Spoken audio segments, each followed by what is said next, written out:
Cities don't die overnight. They fail for three predictable reasons, and understanding them explains the future of every modern city. Urban decline is when a city permanently loses people, jobs, and stability. This isn't a temporary recession.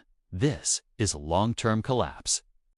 Around the world, we see this pattern in places like Detroit, Cleveland, and Buffalo in the United States, as well as in parts of Japan and Eastern Europe.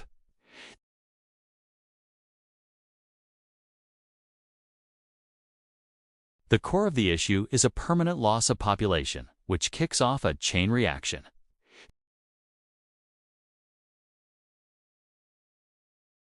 With less money, a city can't maintain its services, like schools, public safety, and infrastructure.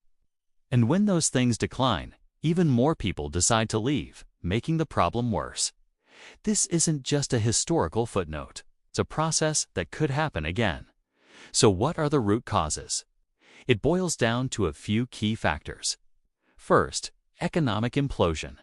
When a city bets its entire future on a single industry like cars, steel, or coal, its economy becomes incredibly fragile. Think of Detroit and the auto industry. For decades, it was a powerhouse, drawing in hundreds of thousands of workers. But when the auto industry hit hard times and jobs started moving elsewhere, the city's foundation crumbled. Once those manufacturing jobs disappear, tax revenue collapses. Suddenly, there's no money to fix roads, fund schools, or keep libraries open. Services fail, and entire neighborhoods empty out as people leave to find work. Detroit, at its peak, was one of America's largest cities, but it lost more than half its population. Entire districts were abandoned simply because the industry they were built on vanished. This is a classic story of putting all your eggs in one basket, and when that basket breaks, the whole city suffers. Second, bad planning and disastrous policy decisions. Sometimes cities actively contribute to their own downfall. One of the most destructive policies was redlining. This was a practice where banks and government agencies drew red lines on maps around certain neighborhoods, usually those with minority populations, and refused to offer loans or investments there. This starved entire communities of the resources they needed to thrive, leading to decay that was impossible to reverse.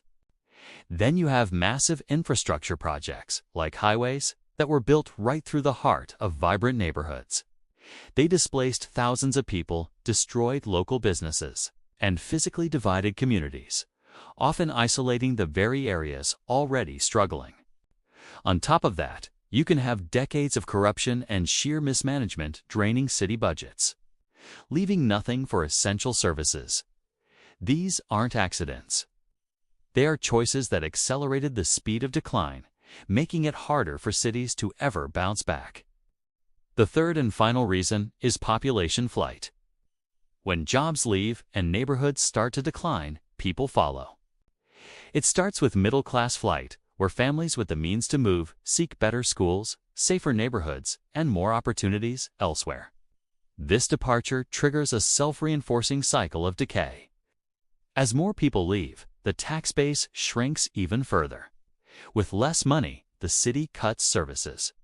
This can lead to rising crime rates, deteriorating parks, and underfunded schools, which in turn pushes even more people to leave.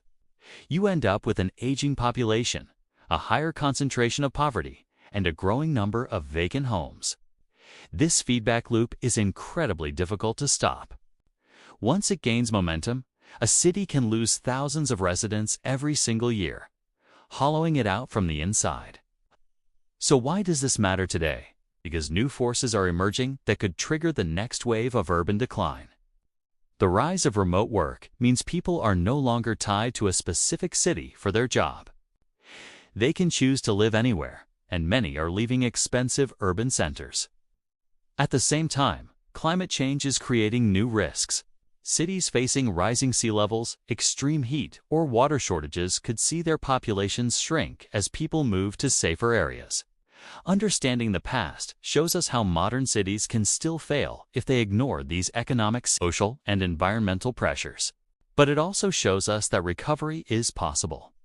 The future of our cities depends entirely on the choices we make right now. Thanks for watching. If you found this interesting, don't forget to like and subscribe for more.